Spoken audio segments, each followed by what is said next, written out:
Welcome back everyone. Welcome to civil services study. ये test series UPPCS के लिए चल रही है। हम इसमें पॉलिटी को कवर कर रहे हैं और टॉपिक है हमारा आज का विधानसभा एवं विधान परिषद। कल हमने विधानमंडल को कवर किया है, राज्य का विधानमंडल। राज्य के विधानमंडल के 3 अंग हैं, विधानसभा, विधान परिषद और राज्य का राज्यपाल। और इसमें हमने राज्यपाल को पूरी तरह से कवर कर दिया है, यानी स्टेट के गवर्नर को। इसको बोलते हैं निम्न सदन और इसको बोलते हैं उच्च सदन। ये कुछ उस तरह से ही है जैसे केंद्र में यहाँ संसद होता है, यहाँ लोकसभा होता है, यहाँ राज्यसभा होता है, यहाँ राष्ट्रपति होता है। ठीक है, तो टेस्ट नंबर 80 में हमने राज्यपाल को कवर कर लिया है और आज हम इन दोनों की चर्चा करेंगे, मेनली इस पर। तो यह प्रैक्टिस सेट नंबर 81, उसी के आगे से कंटिन्यू करेंगे जहाँ तक हो चुका था। चलिए, तो इसमें जो क्वेश्चन नंबर 1 बनता है वो है, भारतीय संविधान के किस अनुच्छेद में राज्य की विधानसभा की संरचना के संबंध में उपबंध है? अनुच्छेद 169, 170, 172, 173। राज्य की विधानसभा के बारे में बोल रहा है, विधान परिषद के बारे में बोलता तो आंसर ए हो जाता, लेकिन यहाँ आंसर है बी, 170 अनुच्छेद। तो भारत के संविधान के अनुच्छेद 170 में राज्य की विधानसभा की संरचना के संबंध में उपबंध किया गया है कि 500 से अनधिक और 60 से अन्यून सदस्यों से मिलकर बनेगी। इसका मतलब यह है कि 500 से अधिक नहीं होंगे और 60 से कम नहीं होंगे। लेकिन कुछ राज्य या केंद्र शासित प्रदेश इसके अपवाद हैं, जैसे कि गोवा में कितने 40 सदस्य हैं, सिक्किम में 32 सदस्य हैं, मिजोरम में 40 सदस्य हैं और पुडुचेरी में 30 सदस्य हैं। ठीक है, क्वेश्चन नंबर 2 पर आ जाइए। विधानसभा का सदस्य बनने के लिए न्यूनतम आयु सीमा कितनी होनी चाहिए? विधानसभा का सदस्य बनने के लिए न्यूनतम आयु सीमा होनी चाहिए 25 वर्ष। ठीक है, मतदान करने के लिए न्यूनतम आयु सीमा कितनी होनी चाहिए? 21 वर्ष। तो संविधान के अनुच्छेद 173 में प्रावधान है कि विधानसभा का सदस्य बनने के लिए न्यूनतम आयु सीमा 25 वर्ष होनी चाहिए। यही न्यूनतम आयु सीमा लोकसभा का अध्यक्ष बनने के लिए भी है और यही प्रधानमंत्री बनने के लिए भी है।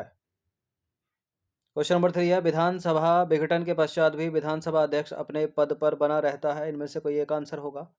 विधानसभा के विघटन के पश्चात होने वाले विधानसभा के प्रथम अधिवेशन के ठीक पहले तक, विधानसभा के विघटन के पश्चात होने वाले विधानसभा के प्रथम अधिवेशन के कुछ दिन बाद तक, नए लोकसभा अध्यक्ष के चुने जाने तक, या जब तक राज्यपाल उसे हटने के लिए नहीं कहेंगे तब तक।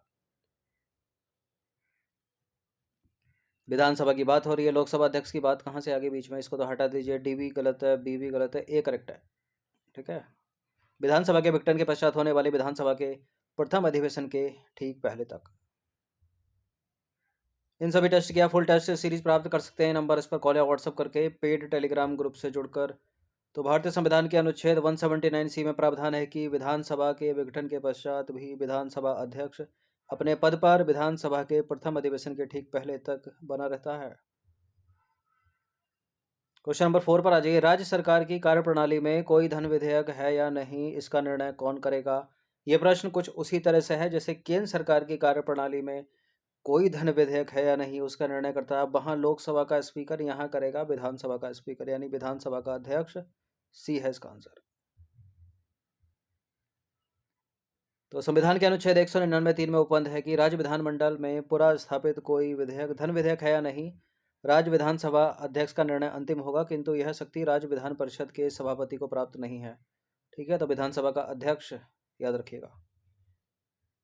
ऐसी केंद्र में, वहां संसद में राज्यसभा के सभापति को नहीं थी। क्वेश्चन नंबर 5, कोई एक स्टेटमेंट इसमें से करेक्ट है? भारत के संविधान के भाग 5 में राज्य सरकार के संबंध में उपबंध है, कोई भी व्यक्ति एक से अधिक बार राज्यपाल नहीं बन सकता। स्वतंत्र भारत की पहली महिला राज्यपाल सुचेता कृपलानी थी। प्रतिवर्ष 13 फरवरी को भारत में महिला दिवस मनाया जाता है। भारत के संविधान के भाग 5 में नहीं बल्कि भाग 6 में राज्य सरकार के संबंध में उपबंध है। गलत है पहला स्टेटमेंट, कोई भी व्यक्ति एक से अधिक बार राज्य का राज्यपाल बन सकता है। स्वतंत्र भारत की पहली महिला राज्यपाल सुचेता कृपलानी थोड़ी थी। प्रतिवर्ष 13 फरवरी को भारत में महिला दिवस मनाया जाता है।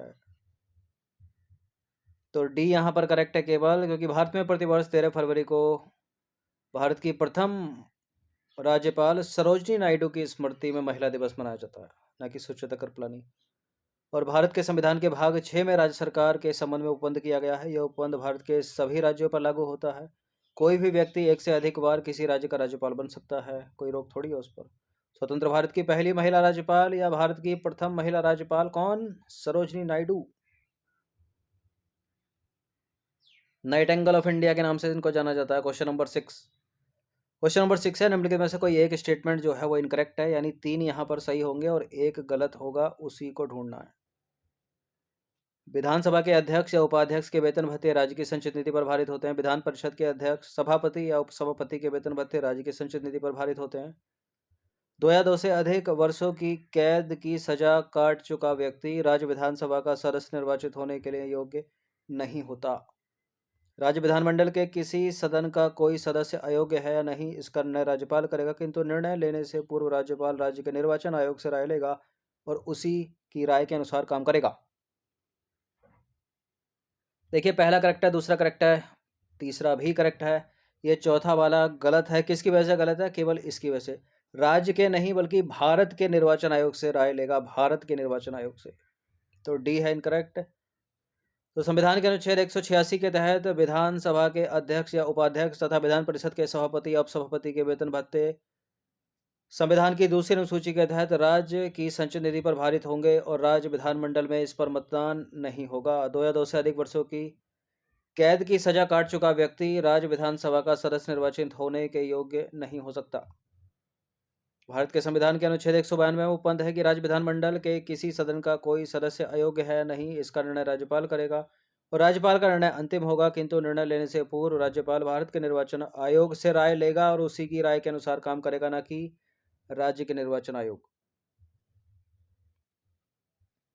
क्वेश्चन नंबर 7 पर आ जाइए। राज्य की विधानसभा के सदस्य निम्नलिखित में से किसके निर्वाचन में भाग नहीं लेते? भारत के राष्ट्रपति के निर्वाचन में, भारत के उपराष्ट्रपति के निर्वाचन में, राज्यसभा के सदस्यों के निर्वाचन में, राज्य विधान परिषद के सदस्यों के निर्वाचन में।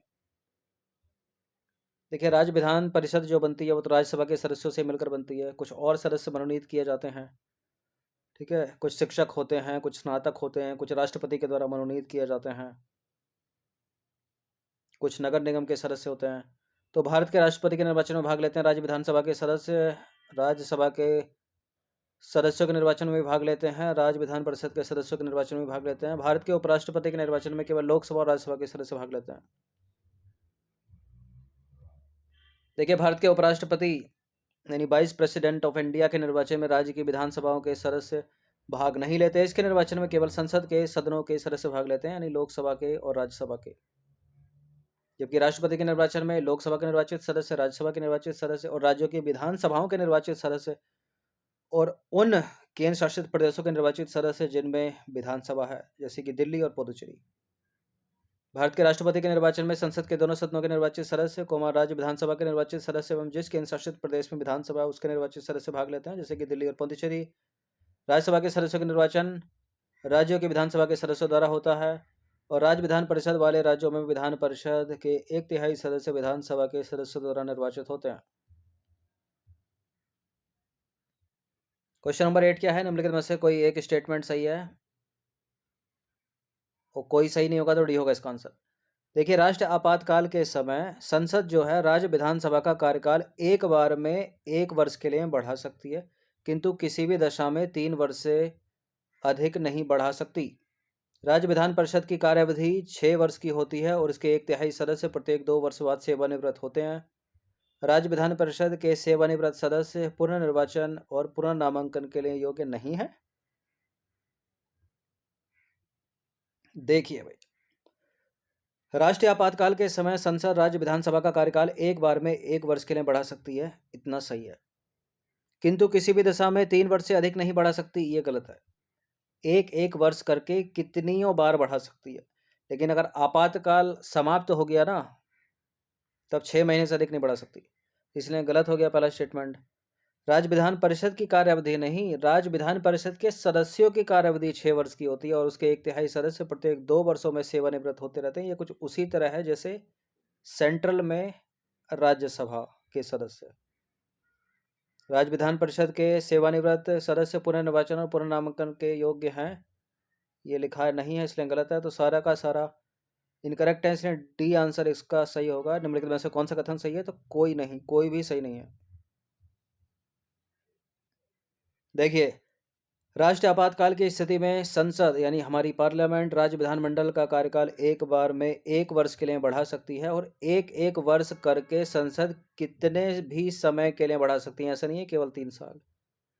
इसकी समय सीमा निर्धारित है ही नहीं, किंतु आपातकाल अगर समाप्त हो गया, आपातकाल समाप्त होने के पश्चात इसका विस्तार 6 महीने से अधिक नहीं हो सकता, ये भी याद रखिएगा। राज्य विधान परिषद जो है एक स्थायी सदन है। इसके 1/3 सदस्य प्रत्येक 2 वर्ष बाद सेवानिवृत्त होते रहते हैं। इसके सदस्यों का कार्यकाल 6 वर्ष का होता है, ना कि राज्य विधानसभा का, ना कि राज्य विधान परिषद का। राज्य विधान परिषद के सेवानिवृत्त सदस्य पुनर्निर्वाचन और पुनर्नामांकन के योग्य होते हैं। क्वेश्चन नंबर 9 पर आ जाइए। राज्य की विधान परिषद के संबंध में निम्नलिखित में से कोई स्टेटमेंट जो है वो इनकरेक्ट होगा। इसमें संविधान में उपबंध है कि जिन राज्यों में विधान परिषद है उनमें सदस्यों की कुल संख्या उस राज्य की विधानसभा के सदस्यों की कुल संख्या के 1/3 से अधिक नहीं होगी, किंतु किसी भी दशा में 60 से कम नहीं होगी। विधान परिषद वाले राज्यों में विधान परिषद का सदस्य बनने के लिए न्यूनतम आयु सीमा 35 वर्ष से कम नहीं होनी चाहिए।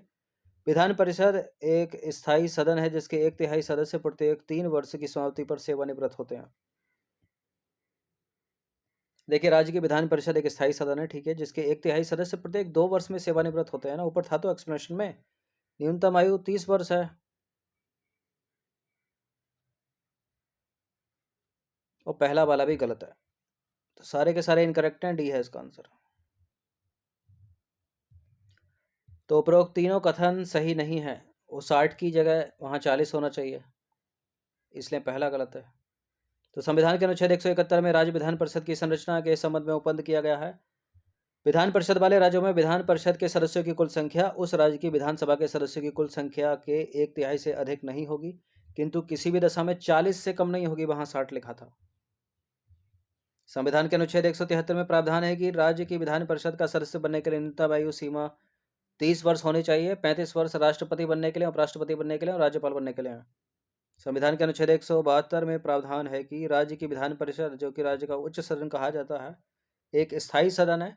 इसका विघटन नहीं होता। इसके 1/3 सदस्य प्रत्येक 2 वर्ष की समाप्ति पर सेवानिवृत्त होते हैं। ये कुछ ऐसे ही है जैसे सेंट्रल में राज्यसभा और उसके सदस्यों के बारे में है।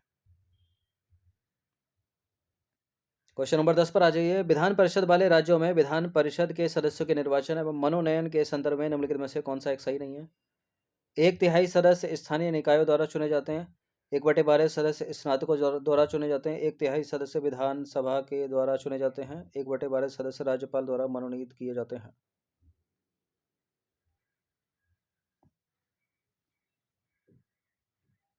देखिए, पहला वाला सही। 1/3 सदस्य स्थानीय निकायों द्वारा चुने जाते हैं। 1/12 सदस्य स्नातकों द्वारा चुने जाते हैं। 1/3 सदस्य राज्य की विधानसभा के द्वारा चुने जाते हैं। ये राज्यपाल द्वारा जो मनोनीत किए जाते हैं वो 1/12 नहीं है, ठीक है। वो कितने हैं? वो हैं 1/6 सदस्य टोटल का। तो संविधान के अनुच्छेद 171(3) में उपबंध है कि विधान परिषद के सदस्यों के निर्वाचन एवं मनोनयन के संबंध में उपबंध किया गया है। 1/3 सदस्य स्थानीय निकायों द्वारा चुने जाते हैं। इसमें नगर पालिका, जिला बोर्ड आदि आते हैं। 1/12 सदस्य ऐसे स्नातकों द्वारा चुने जाते हैं जो भारत के राज्य क्षेत्र में किसी विश्वविद्यालय में कम से कम 3 वर्षीय स्नातक हैं। और कौन हो गए? शिक्षक हो गए। 1/12 सदस्य 3 वर्ष से अधिक अध्यापन कर रहे शिक्षकों के द्वारा चुने जाते हैं। यह अध्यापक माध्यमिक स्कूलों से कम नहीं होने चाहिए। 1/3 सदस्य विधानसभा के सदस्य द्वारा ऐसे व्यक्तियों में से निर्वाचित किए जाएंगे जो विधानसभा के सदस्य न हों। शेष सदस्य राज्यपाल द्वारा नाम निर्देशित किए जाएंगे। विधान परिषद के कुल सदस्यों में से 5/6 सदस्यों का निर्वाचन अप्रत्यक्ष तरीके से एकल संक्रमणीय मत के द्वारा अनुपातिक प्रतिनिधित्व प्रणाली के आधार पर होगा, यानी गुप्त मतदान। बाकी शेष 1/6 सदस्य राज्यपाल द्वारा नाम निर्देशित होते हैं। वहाँ 1/12 लिखा था, इसलिए गलत था। और राज्यपाल साहित्य, विज्ञान, कला, सहकारी आंदोलन और समाज सेवा के क्षेत्र में विशेष ज्ञान या व्यवहारिक अनुभव रखने वाले व्यक्तियों को मनोनीत करता है। यही चीज़ केंद्र में की राज्यसभा में राष्ट्रपति भी करते हैं। राष्ट्रपति राज्यसभा के लिए 12 सदस्यों को नाम निर्देशित करते हैं। इसमें विज्ञान, कला, समाज सेवा के क्षेत्र में विशेष ज्ञान या व्यवहारिक अनुभव रखने वाले व्यक्ति होते हैं। इसमें सहकारी आंदोलन को शामिल नहीं किया जाता। इस चीज़ को याद रखिएगा, एग्जाम में पूछ ली जाती है, ठीक है। जो राज्यपाल कर रहे हैं उसमें क्या है, साहित्य है, विज्ञान है, कला है और सहकारी आंदोलन है, समाज सेवा है। लेकिन यहाँ सहकारी आंदोलन सेंट्रल में नहीं है, राज्यसभा में नहीं है। ठीक है।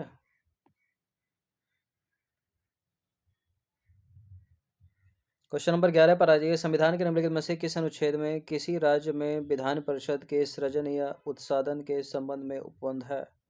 इंपॉर्टेंट है प्रश्न। और कौन कर सकती है ये चीज? ये संसद करती है। अनुच्छेद 169 में है ये। ठीक है। 70 में तो विधानसभा है, विधान परिषद 169। तो संविधान के अनुच्छेद 169 में यानी 169 में किसी राज्य में विधान परिषद के सृजन या उत्साधन के संबंध में उपबंध है कि किसी राज्य की विधानसभा अपने कुल सदस्य संख्या के बहुमत या उपस्थित और मत देने वाले सदस्यों की संख्या के कम से कम 2/3 बहुमत से संकल्प पारित करे तो संसद विधि द्वारा जिस राज्य में विधान परिषद नहीं है उसका सृजन और जिस राज्य में विधान परिषद है उसका उत्साधन या समापन कर सकती है। ठीक है।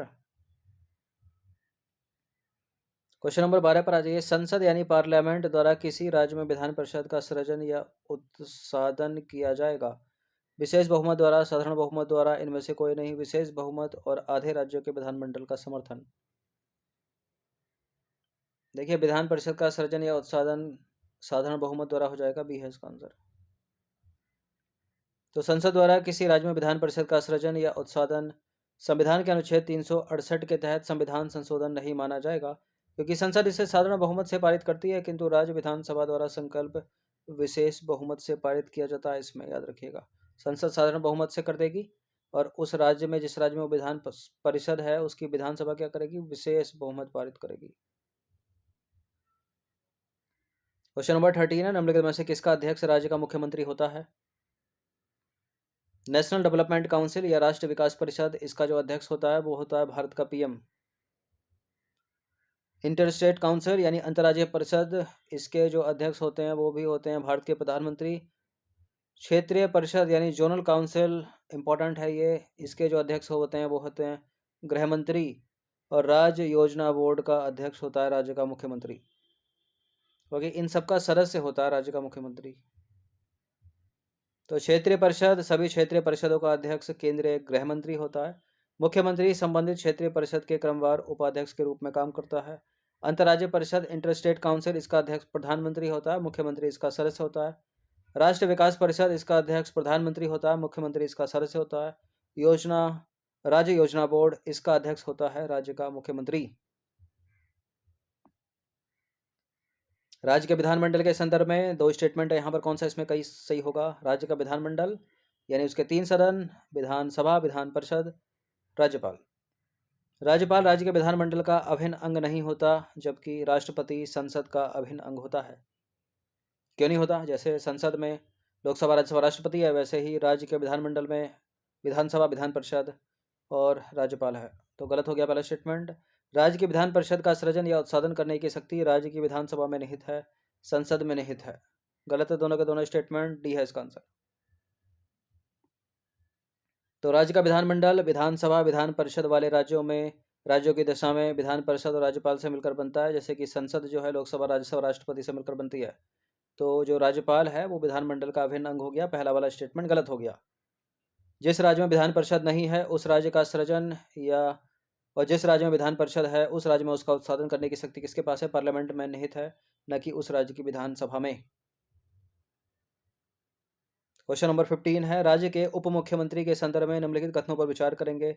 उप मुख्यमंत्री की नियुक्ति सामान्यतः स्थानीय राजनीतिक कारणों से की जाती है। उप मुख्यमंत्री कभी भी मंत्रिपरिषद का सदस्य नहीं हो सकता। उप मुख्यमंत्री की नियुक्ति सामान्यतः राजनीतिक कारणों से की जाती है। ठीक है, पहला स्टेटमेंट। उप मुख्यमंत्री कभी भी मंत्री परिषद का सदस्य नहीं हो सकता। क्या? देखिए, गलत है दूसरा वाला स्टेटमेंट। हो सकता है, केवल पहला वाला ही सही है, तो ए है इसका आंसर। तो उप मुख्यमंत्री को मंत्रिपरिषद में शामिल किया जा सकता है। उप मुख्यमंत्री की नियुक्ति सामान्यतः स्थानीय राजनीतिक कारणों से की जाती है। राज्य मंत्री के 3 वर्ग हैं, कैबिनेट मंत्री, राज्य मंत्री और उप मंत्री। राज्य मंत्रिपरिषद के 3 अंग, 3 वर्ग ये कुछ वैसे ही है जैसे केंद्र की मंत्रिपरिषद के 3 वर्ग: कैबिनेट मंत्री, राज्य मंत्री, उप मंत्री। क्वेश्चन नंबर 16, संविधान के निम्नलिखित में से किस अनुच्छेद में राज्य के महाधिवक्ता की नियुक्ति के संबंध में उपबंध है? अनुच्छेद 165, 164, 163, 162।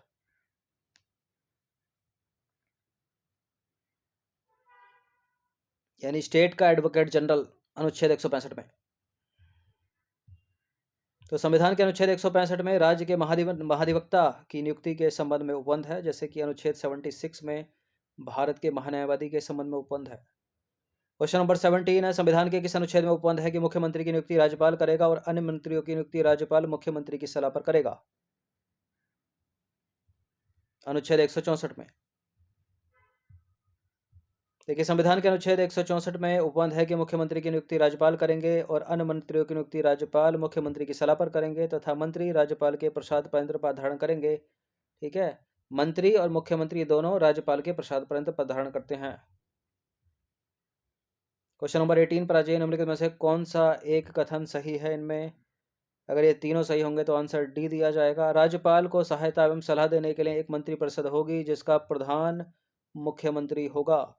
राज्यपाल के विवेकाधीन कार्यों के संबंध में उसका निर्णय अंतिम होगा और उसे कहीं प्रश्नगत नहीं किया जा सकता। मंत्रियों द्वारा राज्यपाल को दी गई सलाह की किसी न्यायालय में जांच नहीं की जा सकती। ये सारे के सारे करेक्ट हैं, तीनों के तीनों, इसलिए इसका आंसर है डी, उपरोक्त सभी। देखिए, संविधान के अनुच्छेद 163 में निम्नलिखित उपबंध हैं। क्या क्या है वो उपबंध? राज्यपाल की विवेकाधीन शक्ति को छोड़कर राज्यपाल को सहायता एवं सलाह देने के लिए एक मंत्रिपरिषद होगी जिसका प्रधान होगा राज्य का मुख्यमंत्री। राज्यपाल के विवेकाधीन कार्यों के संबंध में उसका निर्णय अंतिम होगा और उसे कहीं भी प्रश्नगत नहीं किया जा सकता। मंत्रियों द्वारा राज्यपाल को दी गई सलाह की किसी भी न्यायालय में जांच नहीं की जा सकती, चाहे वो भारत का सुप्रीम कोर्ट हो या उस राज्य का हाई कोर्ट हो या उस राज्य का डिस्ट्रिक्ट कोर्ट हो, सिविल कोर्ट हो, कुछ भी हो। क्वेश्चन नंबर 19 पर आ जाइए, राज्य की मंत्रिपरिषद में मुख्यमंत्री सहित मंत्रियों की कुल संख्या राज्य की विधानसभा के सदस्यों की कुल संख्या के कितने प्रतिशत से अधिक नहीं होगी? ठीक है, यह है राज्य का विधानमंडल, यह है राज्य की विधानसभा, यह है राज्य की विधान परिषद और यह है राज्य का राज्यपाल। तो ये जो बनेगी ना, ये इसके सदस्यों से बनेगी, इसके 15% से अधिक सदस्यों से नहीं होगी ज़्यादा। तो राज्य की मंत्रिपरिषद में मुख्यमंत्री सहित मंत्रियों की कुल संख्या राज्य की विधानसभा के सदस्यों की कुल संख्या के 15% से अधिक नहीं होगी, परंतु मुख्यमंत्री सहित मंत्रियों की कुल संख्या 12 से कम नहीं होनी चाहिए। 91वें संविधान संशोधन अधिनियम 2003 के द्वारा इसको जोड़ा गया। क्वेश्चन नंबर 20 पर आ जाइए, राज्य के मुख्यमंत्री के संदर्भ में निम्नलिखित में से कौन सा कथन सही है? राज्य का मुख्यमंत्री राज्य एवं सरकार का मुखिया होता है। राज्य का मुख्यमंत्री राज्य का भी मुखिया होता है, सरकार का भी मुखिया होता है। संविधान में मुख्यमंत्री की नियुक्ति और निर्वाचन के लिए विशेष प्रक्रिया की चर्चा की गई है। मुख्यमंत्री की नियुक्ति राज्यपाल के द्वारा की जाती है और वह उसके प्रसाद पत्र पर धारण करता है। मुख्यमंत्री नियुक्त होने के लिए विधानमंडल के दोनों सदनों में से किसी एक सदन का सदस्य होना अनिवार्य है। ऐसा है क्या? देखिए, कोई व्यक्ति मुख्यमंत्री नियुक्त हो सकता है विधानमंडल के, चाहे वो किसी भी सदन का सदस्य ना हो। ठीक है, लेकिन 6 महीने के भीतर उसे सदस्यता ग्रहण करनी पड़ेगी। ये कुछ वैसे ही है, संसद जब हम पढ़ा रहे थे। मुख्यमंत्री की नियुक्ति राज्यपाल के द्वारा की जाती है और वह उसके प्रसाद पत्र होता है क्या? बिल्कुल। संविधान में मुख्यमंत्री की नियुक्ति और निर्वाचन के लिए कोई विशेष प्रक्रिया की व्यवस्था थोड़ी है। संविधान में मुख्यमंत्री की नियुक्ति और निर्वाचन के लिए विशेष प्रक्रिया की चर्चा की गई है लिख रहा है, नहीं है, ऐसा कुछ नहीं है। राज्य का मुख्यमंत्री सरकार का मुखिया होता है, राज्य का मुखिया तो राज्य का राज्यपाल होता है। गलत है पहला स्टेटमेंट। तो संविधान के अनुच्छेद 164 एक के अनुसार मुख्यमंत्री की नियुक्ति राज्यपाल द्वारा की जाती है और अन्य मंत्रियों की नियुक्ति मुख्यमंत्री के सलाह पर राज्यपाल के द्वारा की जाती है। मुख्यमंत्री तथा अन्य मंत्री राज्यपाल के प्रसाद पत्र पर धारण करते हैं। जैसे केंद्र सरकार में प्रधानमंत्री और अन्य मंत्री राष्ट्रपति के प्रसाद पत्र पर धारण करते हैं। संविधान में मुख्यमंत्री की नियुक्ति एवं निर्वाचन के लिए कोई विशेष प्रक्रिया नहीं है। उसी तरह प्रधानमंत्री की नियुक्ति के लिए भी कोई विशेष प्रक्रिया नहीं है, क्योंकि राष्ट्रपति के प्रसाद पत्र है। राज्य का राज्यपाल राज्य का मुखिया होता है और राज्य का मुख्यमंत्री सरकार का मुखिया होता है। चीजों को याद रखिएगा। राज्यपाल किसी ऐसे व्यक्ति को मुख्यमंत्री नियुक्त कर सकता है जो विधानमंडल के किसी सदन का सदस्य ना हो, किंतु 6 महीने के भीतर विधानमंडल के किसी सदन का सदस्य उसको बन जाना है, चाहे वो विधान परिषद का बन जाए या फिर विधानसभा का बन जाए। जिन राज्यों में विधान परिषद है ही नहीं तो विधानसभा का बन जाए वो, ठीक है, वरना 6 महीने के बाद मुख्यमंत्री नहीं रहेगा। तो 20 प्रश्न थे इंपॉर्टेंट, ये अच्छे से इनका रिवीजन कर लीजिएगा। अगले टेस्ट में इसी के आगे से कंटिन्यू करेंगे अगर कुछ इसमें से प्रश्न बच गए होंगे तो।